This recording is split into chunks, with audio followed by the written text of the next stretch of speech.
कहीं न कहीं राजधानी के लिए,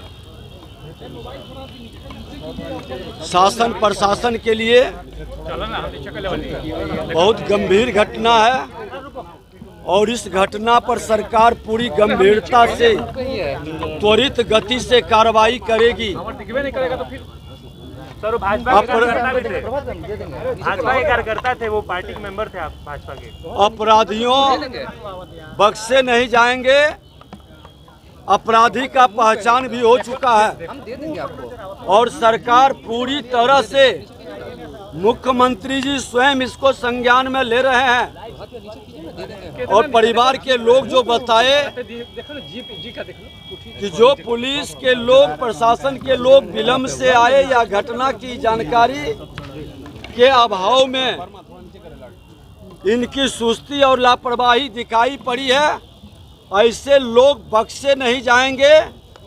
और मैं स्वयं माननीय मुख्यमंत्री जी से मिलकर पुलिस विभाग के अंदर बैठे हुए गैर जिम्मेदार, लापरवाह और ये कहीं न कहीं लॉ एंड ऑर्डर पालन कराने में जो निकम्बे लोग हैं, वो फील्ड के अंदर नहीं रहे, हटाने की हम बात करेंगे। ये घटना पटना के अंदर और इस तरह से पेट्रोलिंग इतने चल रहे हैं, घटना घटित होता है, बगल में थाना है और इन लोगों की लापरवाही सरकार नज़रअंदाज नहीं कर सकती। सरकार पूरी गंभीरता से ले रही है और 18 में जो घटना घटित हुआ, 18 के घटना के बाद आज 25 के अंदर की घटना के बीच जिन लोगों की संलिप्तता थी, उस घटना पर एक्शन क्यों नहीं हुआ? पूरे मामले को सरकार संज्ञान में लेगी। ऐसे जो जुड़े लोग हैं वो बख्शे नहीं जाएंगे, चाहे कितना भी शीर्षस्थ पद पर हो या कितना ही पहुंच वाला हो। इस्तीफा मांग रहा है, इस्तीफा मांग रहा है सरकार से। विपक्ष आरोप लगा रहा है कि भाजपा कार्यकर्ता थे, उनकी हत्या हो गई गांधी मैदान में रात को। भारतीय जनता पार्टी का हमारे कार्यकर्ता हो या बिहार का कोई बेटा हो, किसी की भी हत्या हमें हमेशा मर्माहत करता है। हम पार्टी और जाति देख करके लाशों की राजनीति नहीं करते और इस तरह की घटना करने वाले को बख्शेंगे नहीं। हमने तो पिछले बार भी मांग किया है कि ऐसे अपराधियों का त्वरित गति से स्पीडी ट्रायल चला करके एक्शन के साथ उसकी संपत्ति जब्त और इतने सख्त कार्रवाई करें जैसे आज बालू माफिया का मनोबल टूट चुका है, गिर चुका है। ये अपराधी जमीन माफियाओं का मनोबल सबसे ज़्यादा अपराध में इसकी भागीदारी है। इसको तोड़ने के लिए पूरी सजगता से सरकार गंभीरता के साथ लगी। हमने तो खुल के कहा कि इनकाउंटर की जरूरत पड़े।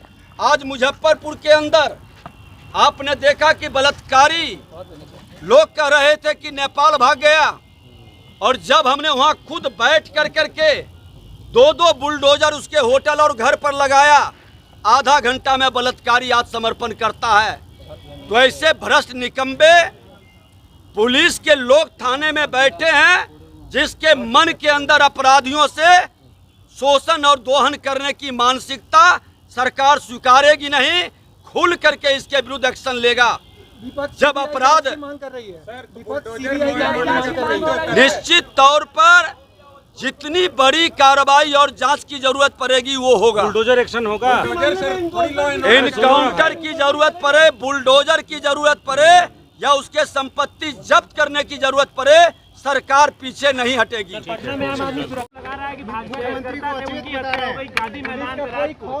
भारतीय जनता पार्टी का हमारे कार्यकर्ता हो या बिहार का कोई बेटा हो, किसी की भी हत्या हमें हमेशा मर्माहत करता है। हम पार्टी और जाति देख करके लाशों की राजनीति नहीं करते और इस तरह की घटना करने वाले को बख्शेंगे नहीं।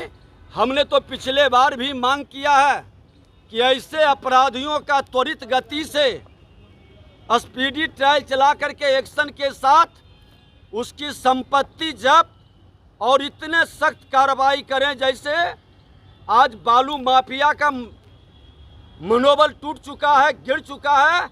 ये अपराधी जमीन माफियाओं का मनोबल सबसे ज़्यादा अपराध में इसकी भागीदारी है। इसको तोड़ने के लिए पूरी सजगता से सरकार गंभीरता के साथ लगी। हमने तो खुल के कहा कि इनकाउंटर की जरूरत पड़े। आज मुजफ्फरपुर के अंदर आपने देखा कि बलात्कारी लोग कह रहे थे कि नेपाल भाग गया, और जब हमने वहां खुद बैठ कर करके दो बुलडोजर उसके होटल और घर पर लगाया, आधा घंटा में बलात्कारी आत्मसमर्पण करता है। तो ऐसे भ्रष्ट निकम्बे पुलिस के लोग थाने में बैठे हैं जिसके मन के अंदर अपराधियों से शोषण और दोहन करने की मानसिकता सरकार स्वीकारेगी नहीं। खुल करके इसके विरुद्ध एक्शन लेगा। जब अपराध निश्चित तौर पर जितनी बड़ी कार्रवाई और जांच की जरूरत पड़ेगी वो होगा। बुलडोजर एक्शन होगा, इनकाउंटर की जरूरत पड़े, बुलडोजर की जरूरत पड़े या उसके